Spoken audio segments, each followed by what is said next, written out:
আল্লাহ মানুষকে কেন পরীক্ষা করেন? মানুষকে পরীক্ষা করার পেছনে কি হিকমত লুকিয়ে আছে? পৃথিবীর প্রতিটি মানুষ, ধনী দরিদ্র অথবা মধ্যবিত্ত, জীবনের কোনো না কোনো পর্যায়ে বিপদ আপদ ও পরীক্ষার সম্মুখীন হয়। ব্যক্তিগত জীবনে, পারিবারিক বিষয়ে, সামাজিক ক্ষেত্রে, অর্থনৈতিক কর্মকাণ্ডে অথবা রাজনৈতিক জীবনে প্রত্যেক ব্যক্তিকেই কোনো না কোনো পরীক্ষার সম্মুখীন হতে হয়। মুমিন বান্দারা দৃঢ়ভাবে বিশ্বাস করেন এসব পরীক্ষা আল্লাহর পক্ষ থেকে করা হয়, কেননা আল্লাহ তাআলা পবিত্র কোরআনুল কারীমে সুস্পষ্টভাবে বলেন, أحسب الناس أن يتركوا أن يقولوا آمنا وهم لا يفتنون। মানুষ কি মনে করে তারা শুধু এটা বলেই অব্যাহতি পেয়ে যাবে যে আমরা ঈমান এনেছি, অথচ তাদেরকে পরীক্ষা করা হবে না? আল্লাহ তাআলা যুগে যুগে প্রত্যেক প্রজন্মের মানুষকে পরীক্ষা করেন। কাউকে তিনি পরীক্ষা ব্যতীত মুমিন অথবা কাফিরের কাতারে অন্তর্ভুক্ত করেন না। যেমন আল্লাহ তাআলা বলেন, وَلَقَدْ فَتَنَّا الَّذِينَ مِن قَبْلِهِمْ فَلَيَعْلَمَنَّ اللَّهُ الَّذِينَ صَدَقُوا وَلَيَعْلَمَنَّ الْكَاذِبِينَ। আমি তাদেরকে পরীক্ষা করেছি যারা তাদের পূর্বে ছিল। আল্লাহ অবশ্যই জেনে নেবেন যারা সত্যবাদী এবং নিশ্চয়ই জেনে নেবেন যারা মিথ্যাবাদী। আলোচ্য আয়াতগুলো সেসব সাহাবীদের ব্যাপারে নাজিল হয়েছিল যারা মদিনায় হিজরতের প্রাক্কালে কাফিরদের হাতে নির্যাতিত হয়েছিলেন। কিন্তু এগুলোর উদ্দেশ্য ব্যাপক। সর্বকালের মুমিন ও সৎ কর্মপরায়ণ ব্যক্তিগণ বিভিন্ন প্রকার পরীক্ষার সম্মুখীন হয়েছেন এবং হতে থাকবেন। প্রখ্যাত সাহাবী সাদ রাদিয়াল্লাহু তাআলা আনহু বলেন, আমি প্রশ্ন করলাম, হে আল্লাহর রাসূল, মানুষের মধ্যে কাদের বিপদের পরীক্ষা সবচেয়ে কঠিন হয়? তিনি বললেন, নবীদের বিপদের পরীক্ষা, তারপর যারা নেককার তাদের, এরপর যারা নেককার তাদের বিপদের পরীক্ষা। মানুষকে তার ধর্মানুরাগের অনুপাত অনুসারে পরীক্ষা করা হয়। তুলনামূলকভাবে যে লোক বেশি ধার্মিক তার পরীক্ষাও সেই অনুপাতে কঠিন হয়ে থাকে, আর যে ব্যক্তি দ্বীনের ক্ষেত্রে শিথিল হয়ে থাকে তাকে সে মোতাবেক পরীক্ষা করা হয়। আল্লাহ তাআলা আমাদেরকে এই দুনিয়াতে অবশ্যই কিছু না কিছু দিয়ে পরীক্ষা নেবেন, এতে কোনো সন্দেহ নেই। তিনি অত্যন্ত জোর দিয়ে কথা বলেছেন। কারো বেলায় সেই পরীক্ষা হয়তো চাকরি হারিয়ে অভাবে জীবন পার করা, কারো বেলায় হয়তো বাবা মা, স্বামী স্ত্রী বা সন্তানের জটিল অসুখের চিকিৎসায় দিনরাত সংগ্রাম করা, কারো বেলায় হয়তো নিজেরই নানা ধরনের জটিল অসুখ, কারো বেলায় আবার জমি জমা সম্পত্তি নিয়ে আত্মীয় স্বজনদের সাথে শত্রুতা, দুশ্চরিত্র স্বামী, পরপুরুষের আসক্ত স্ত্রী, মাদকাসক্ত ছেলে, বাড়ি ছেড়ে পালিয়ে যাওয়া মেয়ে, কোনো না কোনো সমস্যা আমরা পড়বই। এই সমস্যাগুলো হচ্ছে আমাদের জন্য পরীক্ষা। পৃথিবীতে আমরা পরীক্ষা দিতে এসেছি, এটাই হচ্ছে জীবনের সবচেয়ে বড় বাস্তবতা। কিন্তু বিনোদনের রঙিন দুনিয়া, নাটক, সিনেমা, সিরিয়াল আমাদেরকে এই বাস্তবতা ভুলিয়ে দিতে চেষ্টা করে। আমরা প্রতিদিন নানা ধরনের বিনোদনে বুঁদ হয়ে জীবনের কষ্ট ভুলে থাকার চেষ্টা করি। যতক্ষণ বিনোদনে ডুবে থাকি ততক্ষণ জীবনটা আনন্দময় মনে হয়। তারপর বিনোদন শেষ হয়ে গেলেই অবসাদ, বিরক্তি, একঘেয়েমি ঘিরে ধরে। ধীরে ধীরে একসময় আমরা জীবনের প্রতি ক্ষুব্ধ হয়ে উঠি।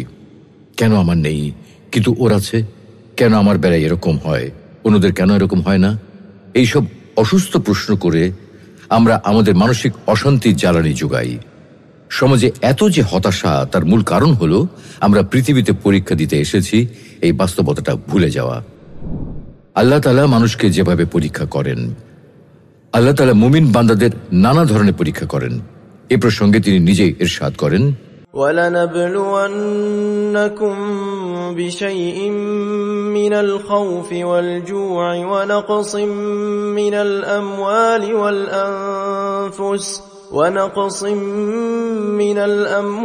وَالْأَنفُسِ وَالثَّمَرَاتِ وَبَشِّرِ الصَّابِرِينَ। অবশ্যই আমি তোমাদের পরীক্ষা করব কিছুটা ভয়, ক্ষুধা, ধন সম্পদ ও জীবনের ক্ষতি এবং ফল ফসল বিনষ্টের মাধ্যমে। আল্লাহ তাআলা আমাদের কিভাবে পরীক্ষা নেবেন তার কিছু উদাহরণ তিনি দিয়েছেন। পরীক্ষাগুলো কেমন হবে, পরীক্ষা দেওয়ার আগেই যদি সেই সম্পর্কে ধারণা থাকে তাহলে আমরা পরীক্ষা দেওয়ার আগেই তৈরি থাকব। ফলে যখন পরীক্ষা শুরু হবে তখন পরীক্ষা পাশ করা সহজ হয়ে যাবে। যারা জীবনে অনেকবার কঠিন বিপদে পড়েছেন তারা হয়তো লক্ষ্য করেছেন যে যদি চিন্তা করে বের করা যায় কেন বিপদটা হয়েছে, কতদিন তা চলতে পারে এবং বিপদটা কিভাবে একসময় শেষ হয়ে যেতে পারে, তখন সেই বিপদ ধৈর্য ধরে পার করাটা অনেক সহজ হয়ে যায়।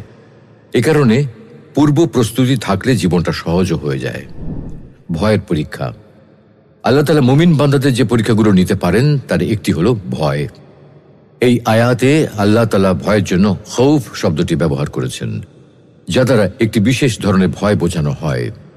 আমাদের জীবনে কোনো একটা বিপদ এগিয়ে আসছে বা এসে গেছে এবং আমরা তা নিয়ে আতঙ্কে আছি, এটাই হচ্ছে খৌফ।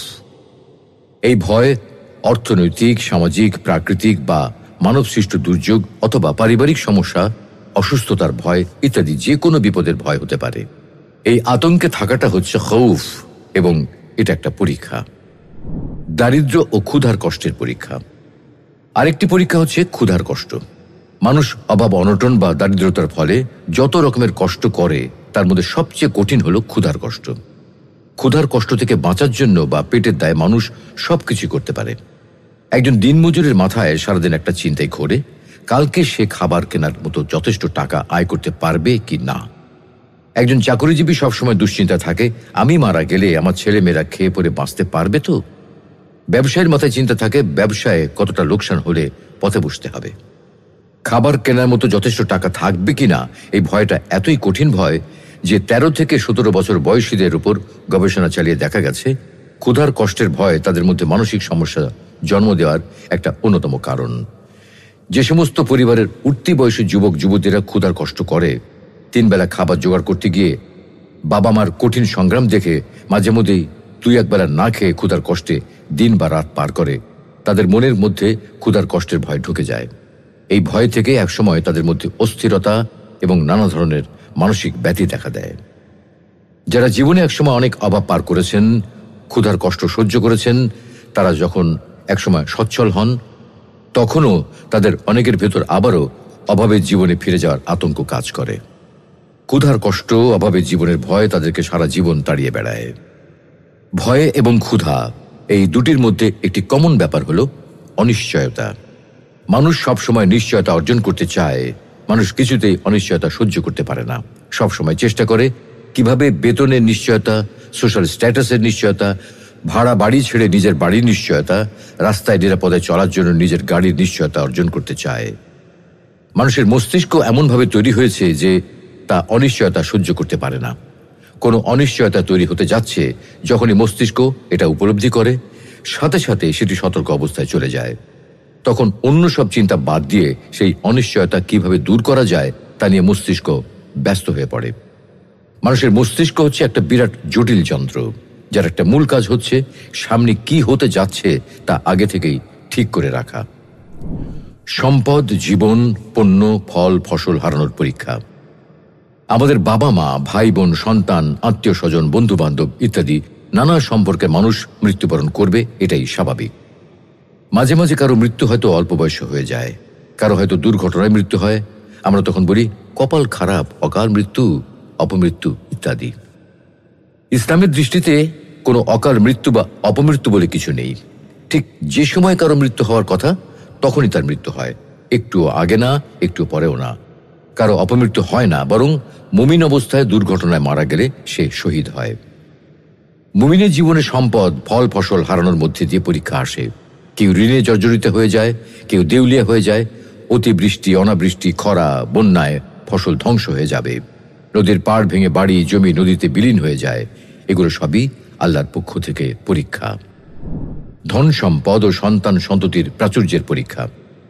আল্লাহ তাআলা মানুষকে শুধু অভাব অনটন আর বিপদ আপদ দিয়ে পরীক্ষা করেন না, বরং কখনো কখনো সম্পদের প্রাচুর্য, সুখ শান্তি এবং সন্তানের প্রাচুর্য দান করার মাধ্যমে পরীক্ষা করেন। যেমন আল্লাহ তাআলা বলেন, وَنَبْلُوكُمْ بِالشَّرِّ وَالْخَيْرِ فِتْنَةً وَإِلَيْنَا تُرْجَعُونَ। আমি তোমাদেরকে পরীক্ষা স্বরূপ মন্দ এবং ভালো দ্বারা পরীক্ষা করি, আর আমার কাছেই হবে তোমাদের প্রত্যাবর্তন। অন্যত্র তিনি বলেন, وَاعْلَمُوا أَنَّمَا أَمْوَالُكُمْ وَأَوْلَادُكُمْ فِتْنَةٌ وَأَنَّ اللَّهَ عِندَهُ أَجْرٌ عَظِيمٌ। জেনে রেখো, তোমাদের ধন সম্পদ এবং সন্তান সন্ততি হল পরীক্ষা স্বরূপ। বস্তুত আল্লাহর কাছে আছে মহাপুরস্কার। মানুষকে কেন আল্লাহ তাআলা পরীক্ষা করেন? আল্লাহ তাআলা মানুষকে নানা মাধ্যমে পরীক্ষা করে দেখেন, কিন্তু প্রশ্ন হল আল্লাহ তাআলা মানুষকে কেন এইসব পরীক্ষায় ফেলেন? অনেকে বলেন সৃষ্টিকর্তা বলতে কিছু নেই, যদি থাকতেন তাহলে তিনি মানুষকে কষ্ট না দিয়ে সাহায্য করতেন। আসলে আল্লাহ তাআলা মানুষকে কেন পরীক্ষা করেন, এই পরীক্ষা দ্বারা তার কি উদ্দেশ্য এবং পরীক্ষা করার অন্তরালে কি হিকমত আছে, এই প্রসঙ্গে তিনি নিজেই বলেছেন, الذي خلق الموت والحياة ليبلوكم أيكم أحسن عملا وهو العزيز الغفور। যিনি জীবন ও মৃত্যু সৃষ্টি করেছেন তোমাদের পরীক্ষা করার জন্য যে কে তোমাদের মধ্যে সৎকর্মশীল, তিনি তো মহাপরাক্রমশালী, ক্ষমাশীল। কোরআনুল কারীমের বর্ণনা থেকে জানা যায় আল্লাহ তাআলা মানুষকে কয়েকটি কারণে পরীক্ষা করেন, যেমন মানুষের স্বরূপ প্রকাশ। আল্লাহ তাআলা মানুষের প্রকৃত স্বরূপ যাচাই করার জন্য বিভিন্নভাবে পরীক্ষা করেন। ইরশাদ হচ্ছে, إنا خلقنا الإنسان من نطفة أمشاج نبتليه فجعلناه سميعا بصيرا إنا هديناه السبيل إما شاكرا وإما كفورا। আমি মানুষকে সৃষ্টি করেছি মিলিত শুক্রবিন্দু থেকে তাকে পরীক্ষা করার জন্য। অতঃপর তাকে করে দিয়েছি শ্রবণ ও দৃষ্টিশক্তি সম্পন্ন। আমি তাকে পথ দেখিয়ে দিয়েছি, হয়তো সে কৃতজ্ঞ হবে, না হয় অকৃতজ্ঞ হবে। পবিত্র এবং অপবিত্রদের মধ্যে পার্থক্য করা। পরীক্ষার মাধ্যমে আল্লাহ পবিত্র ও উত্তম বান্দাদের অপবিত্রদের থেকে পৃথক করে নেন। ما كان الله ليذر المؤمنين على ما أنتم عليه حتى يميز الخبيث من الطيب। তোমরা যে অবস্থায় আছো সেই অবস্থায় আল্লাহ কোনো ক্রমেই মুমিনদের ফেলে রাখবেন না, বরং তিনি পবিত্র বান্দাদের অপবিত্রদের থেকে পৃথক করেন। পুরস্কার প্রদান করা। পরীক্ষা করার মাধ্যমে আল্লাহ তাআলা মুমিনদের পুরস্কার দানের জন্য নির্বাচিত করেন। পবিত্র কোরআনে আল্লাহ তাআলা ইরশাদ করেছেন, وَإِذِ ابْتَلَى إِبْرَاهِيمَ رَبُّهُ بِكَلِمَاتٍ فَأَتَمَّهُنَّ قَالَ إِنِّي جَاعِلُكَ لِلنَّاسِ إِمَامًا। স্মরণ করুন যখন ইব্রাহিমকে তার রব কয়েকটি কথা দ্বারা পরীক্ষা করেন এবং তিনি সেগুলো পূর্ণ করেন। আল্লাহ বলেন, আমি তোমাকে মানব জাতির নেতা বানিয়েছি। মহান আল্লাহ রাব্বুল আলামিন হযরত ইব্রাহিম আলাইহিস সালামকে পরীক্ষা করেছেন এবং তিনি সেই পরীক্ষায় উত্তীর্ণ হয়েছেন। তাই মহান আল্লাহ রাব্বুল আলামিন হযরত ইব্রাহিম আলাইহিস সালামকে পুরস্কার হিসেবে তাকে মুসলিম জাতির নেতা বানিয়েছেন। পরীক্ষার সময় আমাদের করণীয় কি? আমরা যদি উপলব্ধি করতে পারি যে আমাদের জীবনের কঠিন সময়গুলো আসলে আমাদের জন্য এক একটা পরীক্ষা এবং আমাদের কাজ হচ্ছে এই পরীক্ষায় ঈমান বজায় রেখে পাশ করা, তাহলে জীবনের কঠিন সময়গুলো পার করা যেমন সহজ হবে, তেমনি আমরা পরীক্ষা পাশ করে মহান আল্লাহ তাআলার নিকট বিরাট প্রতিদান পাব। সুতরাং কোরআন ও সুন্নাহ মতে পরীক্ষার সময় আমাদের করণীয় হল ধৈর্য ধারণ করা। বিপদ আপদে পতিত হলে মুমিন বান্দার বৈশিষ্ট্য হল ধৈর্য ধারণ করা। আল্লাহ তাআলা বলেন, يا أيها الذين آمنوا استعينوا بالصبر والصلاة إن الله مع الصابرين। হে মুমিনগণ, তোমরা ধৈর্য এবং সালাতের মাধ্যমে আল্লাহর সাহায্য কামনা করো, নিশ্চয়ই আল্লাহ ধৈর্যশীলদের সাথে আছেন। যারা সুখ অথবা দুঃখের সময় ধৈর্য ধারণ করেন তাদের প্রশংসায় আল্লাহ তাআলা বলেন, وبشر الصابرين الذين إذا أصابتهم مصيبة قالوا إنا لله وإنا إليه راجعون أولئك عليهم صلوات من ربهم ورحمة وأولئك هم المهتدون। ধৈর্য ধারণকারীদের সুসংবাদ দিন, যারা বিপদ আপদে আক্রান্ত হলে বলে, নিশ্চয়ই আমরা আল্লাহর জন্য এবং নিঃসন্দেহে আমরা আল্লাহর কাছে ফিরে যাব। তাদের জন্য তাদের রবের পক্ষ থেকে রয়েছে সালাত এবং রহমত, এবং এরাই হলেন হেদায়েত প্রাপ্ত। যারা বিপদ আপদে নিজেদের মনকে এই বলে সান্ত্বনা দেয় যে এটা করা মহান আল্লাহরই অধিকার, তাদের এই উক্তির কারণে আল্লাহ তাআলা তাদের উপর দয়া ও অনুগ্রহ অবতীর্ণ করেন। দোয়া করা। উম্মু সালামা রাদিয়াল্লাহু আনহা থেকে বর্ণিত, তিনি বলেন, আমি রাসূলুল্লাহ সাল্লাল্লাহু আলাইহি ওয়াসাল্লামকে বলতে শুনেছি, কোন মুসলিমের উপর বালা মুসিবত আসে তখন সে যদি বলে আল্লাহ যা হুকুম করেছেন তাই হয়েছে, ইন্না লিল্লাহি ওয়া ইন্না ইলাইহি রাজিউন, এবং এই দোয়া পাঠ করে, আল্লাহুম্মা আজুরনি ফি মুসিবাতি ওয়া আখলিফ লি খায়রাম মিনহা, অর্থাৎ হে আল্লাহ, আমাকে আমার মুসিবতের সওয়াব দান করুন এবং এর বিনিময়ে এর চেয়ে উত্তম কিছু দান করুন। তাহলে আল্লাহ তাকে এর চেয়ে উত্তম বস্তু দান করে থাকেন। উম্মু সালামা রাদিয়াল্লাহু আনহা বলেন, আমার স্বামী আবু সালামা ইন্তেকাল করেন, তখন আমি এই দোয়াগুলো পাঠ করলাম। এরপর মহান আল্লাহ আমাকে আবু সালামার স্থলে রাসূলুল্লাহ সাল্লাল্লাহু আলাইহি ওয়াসাল্লামের মতো স্বামী দান করেছেন। আল্লাহ তাআলা আমাদেরকে বিপদ আপদ ও পরীক্ষার সময় ধৈর্য, সালাত এবং দোয়ার মাধ্যমে তার সাহায্য কামনা করার তৌফিক দান করুন। আমিন।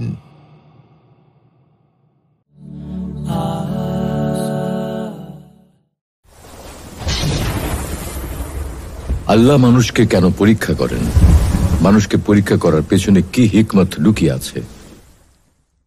পৃথিবীর প্রতিটি মানুষ, ধনী দরিদ্র অথবা মধ্যবিত্ত, জীবনের কোনো না কোনো পর্যায়ে বিপদ আপদ ও পরীক্ষার সম্মুখীন হয়। ব্যক্তিগত জীবনে, পারিবারিক বিষয়ে, সামাজিক ক্ষেত্রে, অর্থনৈতিক কর্মকাণ্ডে অথবা রাজনৈতিক জীবনে প্রত্যেক ব্যক্তিকেই কোনো না কোনো পরীক্ষার সম্মুখীন হতে হয়। মুমিন বান্দারা দৃঢ়ভাবে বিশ্বাস করেন এসব পরীক্ষা আল্লাহর পক্ষ থেকে করা হয়, কেননা আল্লাহ তাআলা পবিত্র কোরআনুল কারীমে সুস্পষ্টভাবে বলেন, أحسب الناس أن يتركوا أن يقولوا آمنا وهم لا يفتنون। মানুষ কি মনে করে তারা শুধু এটা বলেই অব্যাহতি পেয়ে যাবে যে আমরা ঈমান এনেছি, অথচ তাদেরকে পরীক্ষা করা হবে না? আল্লাহ তাআলা যুগে যুগে প্রত্যেক প্রজন্মের মানুষকে পরীক্ষা করেন। কাউকে তিনি পরীক্ষা ব্যতীত মুমিন অথবা কাফিরের কাতারে অন্তর্ভুক্ত করেন না। যেমন আল্লাহ তাআলা বলেন, وَلَقَدْ فَتَنَّا الَّذِينَ مِن قَبْلِهِمْ فَلَيَعْلَمَنَّ اللَّهُ الَّذِينَ صَدَقُوا وَلَيَعْلَمَنَّ الْكَاذِبِينَ। আমি তাদেরকেও পরীক্ষা করেছি যারা তাদের পূর্বে ছিল। আল্লাহ অবশ্যই জেনে নেবেন যারা সত্যবাদী এবং নিশ্চয়ই জেনে নেবেন যারা মিথ্যাবাদী। আলোচ্য আয়াতগুলো সেসব সাহাবীদের ব্যাপারে নাজিল হয়েছিল যারা মদিনায় হিজরতের প্রাক্কালে কাফিরদের হাতে নির্যাতিত হয়েছিলেন, কিন্তু এগুলোর উদ্দেশ্য ব্যাপক। সর্বকালের মুমিন ও সৎ কর্মপরায়ণ ব্যক্তিগণ বিভিন্ন প্রকার পরীক্ষার সম্মুখীন হয়েছেন এবং হতে থাকবেন। প্রখ্যাত সাহাবী সাদ রাদিয়াল্লাহু তাআলা আনহু বলেন, আমি প্রশ্ন করলাম, হে আল্লাহর রাসূল, মানুষের মধ্যে কাদের বিপদের পরীক্ষা সবচেয়ে কঠিন হয়? তিনি বললেন, নবীদের বিপদের পরীক্ষা, তারপর যারা নেককার তাদের, এরপর যারা নেককার তাদের বিপদের পরীক্ষা। মানুষকে তার ধর্মানুরাগের অনুপাত অনুসারে পরীক্ষা করা হয়। তুলনামূলকভাবে যে লোক বেশি ধার্মিক তার পরীক্ষাও সেই অনুপাতে কঠিন হয়ে থাকে, আর যে ব্যক্তি দ্বীনের ক্ষেত্রে শিথিল হয়ে থাকে তাকে সে মোতাবেক পরীক্ষা করা হয়। আল্লাহ তাআলা আমাদেরকে এই দুনিয়াতে অবশ্যই কিছু না কিছু দিয়ে পরীক্ষা নেবেন, এতে কোনো সন্দেহ নেই। তিনি অত্যন্ত জোর দিয়ে কথা বলেছেন। কারো বেলায় সেই পরীক্ষা হয়তো চাকরি হারিয়ে অভাবে জীবন পার করা, কারো বেলায় হয়তো বাবা মা, স্বামী স্ত্রী বা সন্তানের জটিল অসুখের চিকিৎসায় দিনরাত সংগ্রাম করা, কারো বেলায় হয়তো নিজেরই নানা ধরনের জটিল অসুখ, কারো বেলায় আবার জমি জমা সম্পত্তি নিয়ে আত্মীয় স্বজনদের সাথে শত্রুতা, দুশ্চরিত্র স্বামী, পরপুরুষের আসক্ত স্ত্রী, মাদকাসক্ত ছেলে, বাড়ি ছেড়ে পালিয়ে যাওয়া মেয়ে, কোনো না কোনো সমস্যায় আমরা পড়বই। এই সমস্যাগুলো হচ্ছে আমাদের জন্য পরীক্ষা। পৃথিবীতে আমরা পরীক্ষা দিতে এসেছি, এটাই হচ্ছে জীবনের সবচেয়ে বড় বাস্তবতা। কিন্তু বিনোদনের রঙিন দুনিয়া, নাটক, সিনেমা, সিরিয়াল আমাদেরকে এই বাস্তবতা ভুলিয়ে দিতে চেষ্টা করে। আমরা প্রতিদিন নানা ধরনের বিনোদনে বুঁদ হয়ে জীবনের কষ্ট ভুলে থাকার চেষ্টা করি। যতক্ষণ বিনোদনে ডুবে থাকি ততক্ষণ জীবনটা আনন্দময় মনে হয়। তারপর বিনোদন শেষ হয়ে গেলেই অবসাদ, বিরক্তি, একঘেয়েমি ঘিরে ধরে। ধীরে ধীরে একসময় আমরা জীবনের প্রতি ক্ষুব্ধ হয়ে উঠি। কেন আমার নেই, কিন্তু ওর আছে? কেন আমার বেলায় এরকম হয়, অন্যদের কেন এরকম হয় না? এইসব অসুস্থ প্রশ্ন করে আমরা আমাদের মানসিক অশান্তির জ্বালানি যোগাই। সমাজে এত যে হতাশা, তার মূল কারণ হলো আমরা পৃথিবীতে পরীক্ষা দিতে এসেছি এই বাস্তবতাটা ভুলে যাওয়া। আল্লাহ তাআলা মানুষকে যেভাবে পরীক্ষা করেন, আল্লাহ তাআলা মুমিন বান্দাদের নানা ধরনের পরীক্ষা করেন। এ প্রসঙ্গে তিনি নিজেই ইরশাদ করেন, وَلَنَبْلُوَنَّكُمْ بِشَيْءٍ مِّنَ الْخَوْفِ وَالْجُوعِ وَنَقْصٍ مِّنَ الْأَمْوَالِ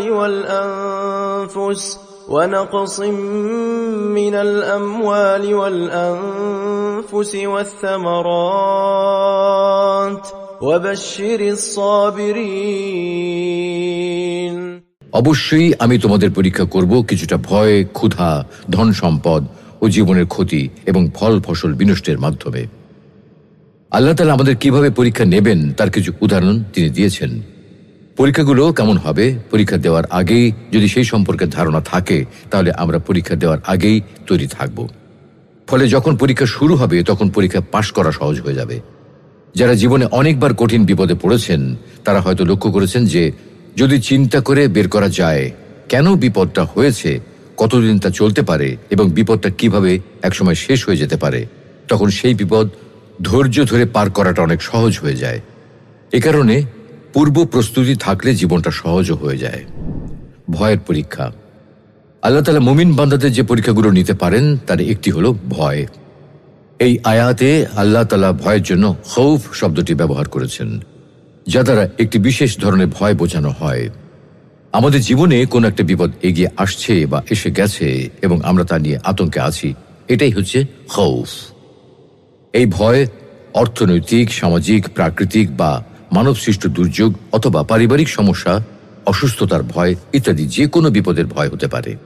এই আতঙ্কে থাকাটা হচ্ছে খৌফ এবং এটা একটা পরীক্ষা। দারিদ্র্য ও ক্ষুধার কষ্টের পরীক্ষা। আরেকটি পরীক্ষা হচ্ছে ক্ষুধার কষ্ট।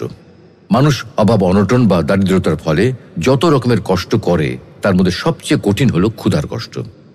ক্ষুধার কষ্ট থেকে বাঁচার জন্য বা পেটের দায়ে মানুষ সবকিছু করতে পারে। একজন দিনমজুরের মাথায় সারাদিন একটা চিন্তাই ঘোরে, কালকে সে খাবার কেনার মতো যথেষ্ট টাকা আয় করতে পারবে কি না। একজন চাকরিজীবী সবসময় দুশ্চিন্তা থাকে, আমি মারা গেলে আমার ছেলেমেয়েরা খেয়ে পরে বাঁচতে পারবে তো।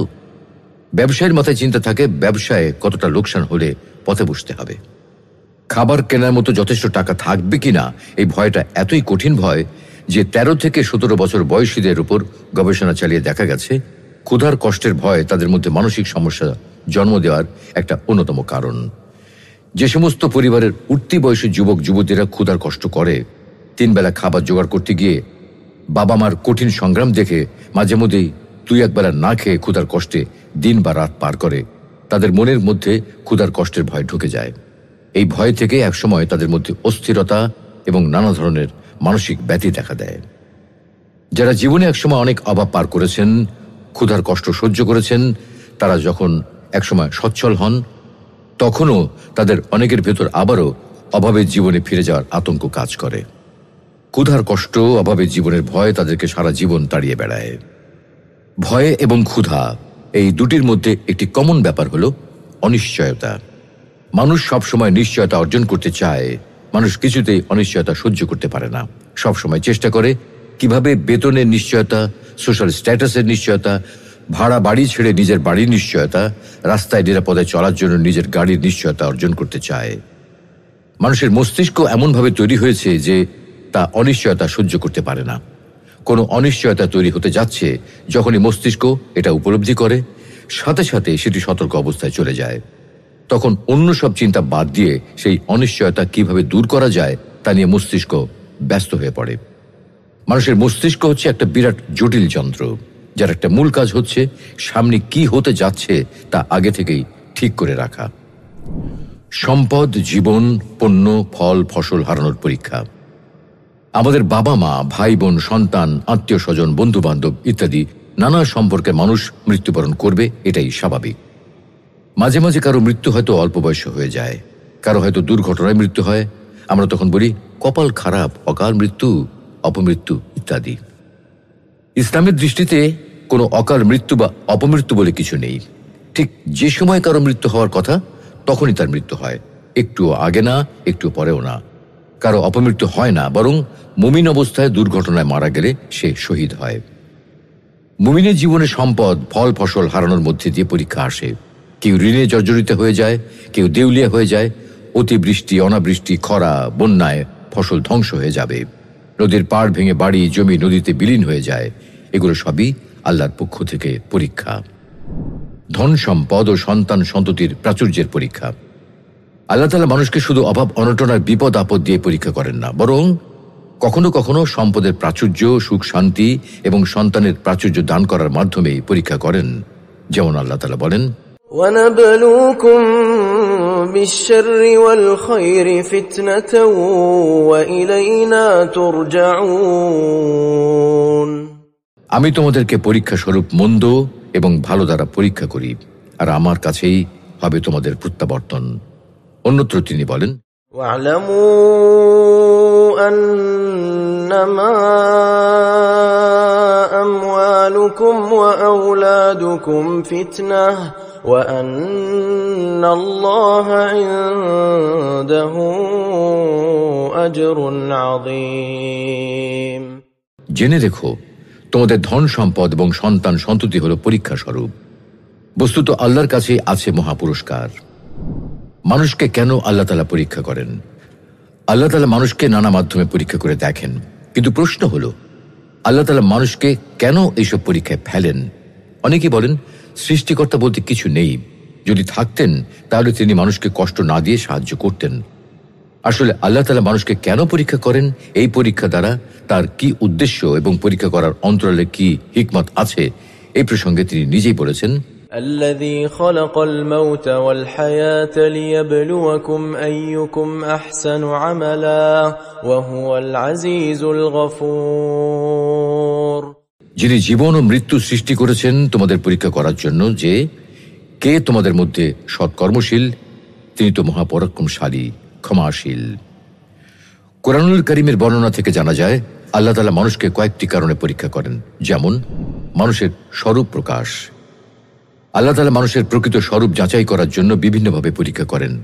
ইরশাদ হচ্ছে, إنا خلقنا الإنسان من نطفة أمشاج نبتليه فجعلناه سميعا بصيرا إنا هديناه السبيل إما شاكرا وإما كفورا।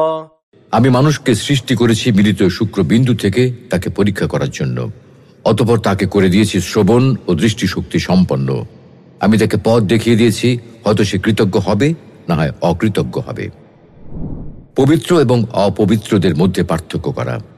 পরীক্ষার মাধ্যমে আল্লাহ পবিত্র ও উত্তম বান্দাদের অপবিত্রদের থেকে পৃথক করে নেন। ما كان الله ليذر المؤمنين على ما أنتم عليه حتى يميز الخبيث من الطيب। তোমরা যে অবস্থায় আছো সেই অবস্থায় আল্লাহ কোনো ক্রমেই মুমিনদের ফেলে রাখবেন না, বরং তিনি পবিত্র বান্দাদের অপবিত্রদের থেকে পৃথক করেন। পুরস্কার প্রদান করা। পরীক্ষা করার মাধ্যমে আল্লাহ তাআলা মুমিনদের পুরস্কার দানের জন্য নির্বাচিত করেন। পবিত্র কোরআনে আল্লাহ তাআলা ইরশাদ করেছেন, وَإِذِ ابْتَلَى إِبْرَاهِيمَ رَبُّهُ بِكَلِمَاتٍ فَأَتَمَّهُنَّ قَالَ إِنِّي جَاعِلُكَ لِلنَّاسِ إِمَامًا। স্মরণ করুন যখন ইব্রাহিমকে তার রব কয়েকটি কথা দ্বারা পরীক্ষা করেন এবং তিনি সেগুলো পূর্ণ করেন। আল্লাহ বলেন, আমি তোমাকে মানব জাতির নেতা বানিয়েছি। মহান আল্লাহ রাব্বুল আলামিন হযরত ইব্রাহিম আলাইহিস সালামকে পরীক্ষা করেছেন এবং তিনি সেই পরীক্ষায় উত্তীর্ণ হয়েছেন। তাই মহান আল্লাহ রাব্বুল আলামিন হযরত ইব্রাহিম আলাইহিস সালামকে পুরস্কার হিসেবে তাকে মুসলিম জাতির নেতা বানিয়েছেন। পরীক্ষার সময় আমাদের করণীয় কি? আমরা যদি উপলব্ধি করতে পারি যে আমাদের জীবনের কঠিন সময়গুলো আসলে আমাদের জন্য এক একটা পরীক্ষা এবং আমাদের কাজ হচ্ছে এই পরীক্ষায় ঈমান বজায় রেখে পাশ করা, তাহলে জীবনের কঠিন সময়গুলো পার করা যেমন সহজ হবে, তেমনি আমরা পরীক্ষা পাশ করে মহান আল্লাহ তাআলার নিকট বিরাট প্রতিদান পাব। সুতরাং কোরআন ও সুন্নাহ মতে পরীক্ষার সময় আমাদের করণীয় হল ধৈর্য ধারণ করা। বিপদ আপদে পতিত হলে মুমিন বান্দার বৈশিষ্ট্য হল ধৈর্য ধারণ করা। আল্লাহ তাআলা বলেন, يا أيها الذين آمنوا استعينوا بالصبر والصلاة إن الله مع الصابرين। হে মুমিনগণ, তোমরা ধৈর্য এবং সালাতের মাধ্যমে আল্লাহর সাহায্য কামনা করো, নিশ্চয়ই আল্লাহ ধৈর্যশীলদের সাথে আছেন। যারা সুখ অথবা দুঃখের সময় ধৈর্য ধারণ করেন তাদের প্রশংসায় আল্লাহ তাআলা বলেন, وبشر الصابرين الذين إذا أصابتهم مصيبة قالوا إنا لله وإنا إليه راجعون أولئك عليهم صلوات من ربهم ورحمة وأولئك هم المهتدون। ধৈর্য ধারণকারীদের সুসংবাদ দিন, যারা বিপদ আপদে আক্রান্ত হলে বলে, নিশ্চয়ই আমরা আল্লাহর জন্য এবং নিঃসন্দেহে আমরা আল্লাহর কাছে ফিরে যাব। তাদের জন্য তাদের রবের পক্ষ থেকে রয়েছে সালাত এবং রহমত, এবং এরাই হলেন হেদায়েত প্রাপ্ত। যারা বিপদ আপদে নিজেদের মনকে এই বলে সান্ত্বনা দেয় যে এটা করা মহান আল্লাহরই অধিকার, তাদের এই উক্তির কারণে আল্লাহ তাআলা তাদের উপর দয়া ও অনুগ্রহ অবতীর্ণ করেন। দোয়া করা। উম্মু সালামা রাদিয়াল্লাহু আনহা থেকে বর্ণিত, তিনি বলেন, আমি রাসূলুল্লাহ সাল্লাল্লাহু আলাইহি ওয়াসাল্লামকে বলতে শুনেছি, কোন মুসলিমের উপর বালা মুসিবত আসে তখন সে যদি বলে, আল্লাহ যা হুকুম করেছেন তাই হয়েছে, ইন্না লিল্লাহি ওয়া ইন্না ইলাইহি রাজিউন, এবং এই দোয়া পাঠ করে, আল্লাহুম্মা আজুরনি ফি মুসিবাতি ওয়া আখলিফ লি খায়রাম মিনহা, অর্থাৎ, হে আল্লাহ, আমাকে আমার মুসিবতের সওয়াব দান করুন এবং এর বিনিময়ে এর চেয়ে উত্তম কিছু দান করুন। তাহলে আল্লাহ তাকে এর চেয়ে উত্তম বস্তু দান করে থাকেন। উম্মু সালামা রাদিয়াল্লাহু আনহা বলেন, আমার স্বামী আবু সালামা ইন্তেকাল করেন, তখন আমি এই দোয়াগুলো পাঠ করলাম। এরপর মহান আল্লাহ আমাকে আবু সালামার স্থলে রাসূলুল্লাহ সাল্লাল্লাহু আলাইহি ওয়াসাল্লামের মতো স্বামী দান করেছেন।